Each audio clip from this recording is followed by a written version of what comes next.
ಎಷ್ಟೇ ದೂರ ಹೋದ್ರೂ ಮರಿಬೇಡ ನಿನ್ನ ಬೇರು, ನಿನ್ನ ಸಾಧನೆಗೆಲ್ಲ ಇದುವೇ ಆದಿ. ಪಾಠಶಾಲಾ ಪಾಠಶಾಲಾ.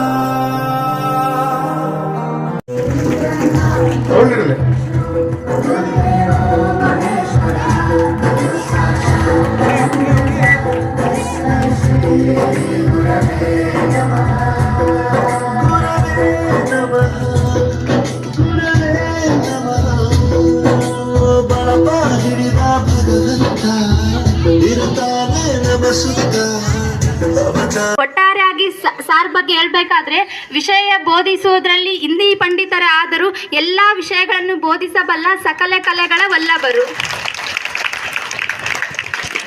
ಒಬ್ಬ ವಿದ್ಯಾರ್ಥಿ ಸರ್ವಾಂಗೀಣ ಪ್ರತಿಭೆಯನ್ನು ಹೊರಗೆ ತರೋದು ಕೇವಲ ಗುರುಗಳಿಂದ ಮಾತ್ರ ಸಾಧ್ಯ. ಅದು ನಮ್ಮ ಜಾಕಬ್ ಸರ್ ತುಂಬಾ ವಿದ್ಯಾರ್ಥಿಗಳಲ್ಲಿ ನಮ್ಮ ಬಳಪ ಹಿಡಿದ ಭಗವಂತ ಇರುತ್ತಾನೆ ನಮ್ಮ ಸುತ್ತ, ಅವತಾರ ನಾನಾ ರೂಪವೋ. ನಮ್ಮೆಲ್ಲ ಹಣೆ ಬರಹ ತಿದ್ದಿ ಬರೆಯಲು ಕತ್ತಲೆಯಿಂದ ಬಂತ ನಮ್ಮ ಕೈಯ ಹಿಡಿಯುತ್ತ ಕರೆದೊಯ್ದ ಬೆಳಕು ತೋರಲು. ನಯವಾಗಿ ಗದರೋದು ನಮ್ಮ ಬೆಳೆಸಲು.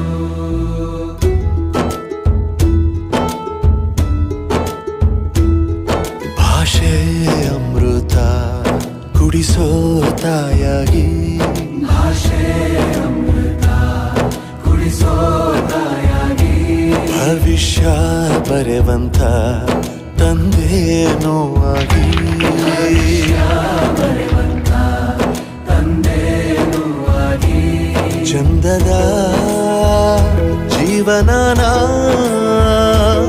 ನೀಡಿರೋ ಗುರುಗಳು ನಮ್ಮ ಗುರುಗಳು.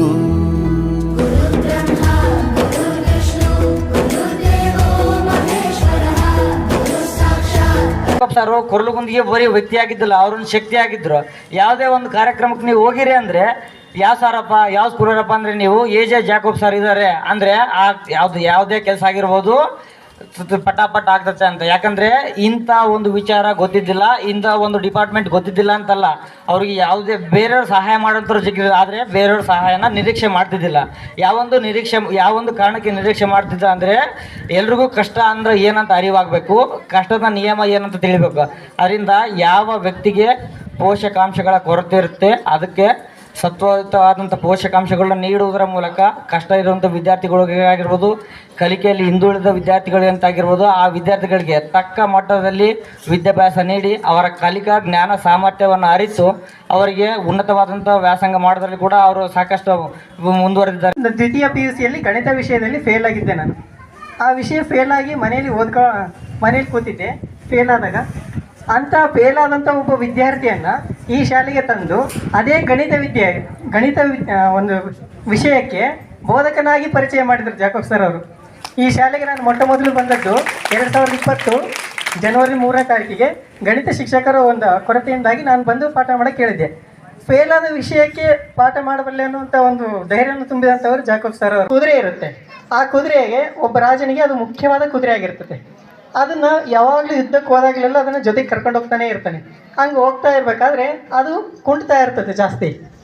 ಇದು ಕುಂಟದಲ್ಲ, ಇದು ಏನು ಸಮಸ್ಯೆ ಇದೆ, ಈ ಪಶು ವೈದ್ಯರನ್ನು ಕರೆಸಿ ಅಥವಾ ತತ್ವಜ್ಞಾನಿಗಳನ್ನು ಕರೆಸಿ ಎಲ್ಲ ಪ್ರಯತ್ನ ಮಾಡ್ತಾರೆ, ಅದು ಕುಂಟೋದು ಸರಿ ಹೋಗಲ್ಲ.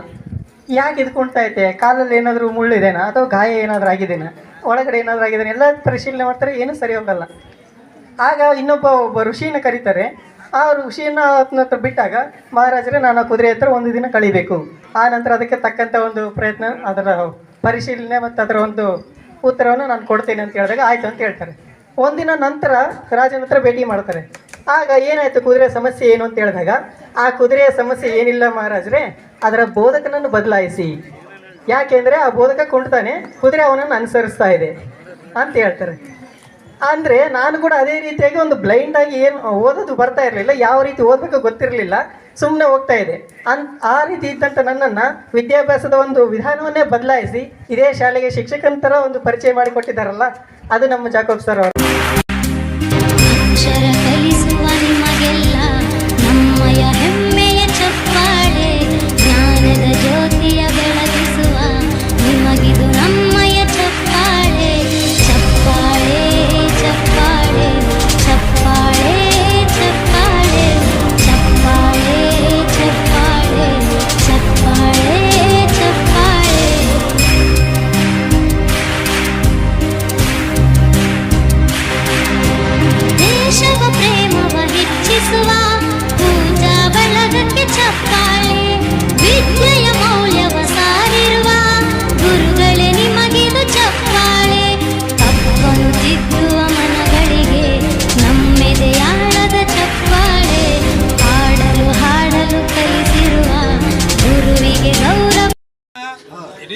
ಗ್ರಾಮದ ಜನರು ಮುಖಂಡರು ಎಲ್ಲರೂ ಒಮ್ಮನಸ್ಸಿಂದ ಸೇರಿ ವಿಶೇಷವಾಗಿ ಭೀಮಾರೆಡ್ಡಿ ಅವರ ಒಂದು ನೇತೃತ್ವದಲ್ಲಿ ಎಲ್ಲರೂ ಒಟ್ಟಾಗಿದ್ದಾರೆ.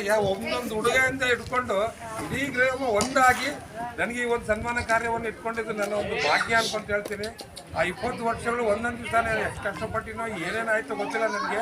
ಆದ್ರೂ ಭಗವಂತ ಇವತ್ತು ಉಳಿಸಿದರೆ ಅವರ ಒಂದು ಪ್ರೀತಿ, ನಮ್ಮ ತಾಯಿಯ ಒಂದು ಆಶೀರ್ವಾದ, ದೇವರಿಗೆ ಒಂದು ಅನಂತ ಅಂತ ವಂದನೆಗಳನ್ನು ಹೇಳ್ತೀನಿ. ಈ ಕಾರ್ಯಕ್ರಮ ಉತ್ತಮ ರೀತಿಯಲ್ಲಿ ನಡೆಸ್ಕೊಟ್ಟಂತ ಭೀಮಾರೆಡ್ಡಿ ಅನ್ನೋರಿಗೂ ಮತ್ತು ಊರಿನ ಮುಖಂಡರಿಗೂ ಪ್ರತಿಯೊಬ್ಬರಿಗೂ ಸಹ ನಮ್ಮ ಗ್ರಾಮ ಪಂಚಾಯತ್ ನಮ್ಮ SDMC ಅಧ್ಯಕ್ಷರಿಗೂ ನಮ್ಮ ಶಾಲಾ ವಿದ್ಯಾರ್ಥಿಗಳಿಗೂ ಮತ್ತು ನಮ್ಮ ಶಾಲಾ ಮುಖ್ಯೋಪಾಧ್ಯಾಯರು, ವಿಶೇಷವಾಗಿ ಪ್ರಾಥಮಿಕ ಶಾಲೆ ಮುಖ್ಯೋಪಾಧ್ಯಾಯರು, ಹುಡುಗರ ಶಾಲೆ ಮುಖ್ಯೋಪಾಧ್ಯಾಯರು ಪ್ರತಿಯೊಬ್ಬರು 3 ದಿವಸ 4 ದಿವಸದಿಂದ ಕಷ್ಟಪಟ್ಟು ನನಗೋಸ್ಕರ ಮದುವೆ ಸಮಾರಂಭ ಥರ ಈ ಒಂದು ಕಾರ್ಯಕ್ರಮವನ್ನು ಏರ್ಪಡಿಸಿದ್ದಾರೆ. ಅವ್ರು ಉಣಿಸಿದಂಥ ಊಟ, ಅವ್ರು ಮಾಡಿದಂಥ ಕೆಲಸ ಮರೆಯೋಕ್ಕೆ ಮತ್ತೊಂದು ಮರುಜನ್ಮ ಎತ್ತಬೇಕು. ನಾನು ಮರುಜನ್ಮ ಎತ್ತದಿದ್ರೆ ನಾನು ಖಂಡಿತವಾಗಿ ಮೊದಲುಗುಂದಿಯಾಗಿ ಎತ್ತುತ್ತಾರೆ ಅಂತ ಹೇಳ್ತೀನಿ. ನಾನು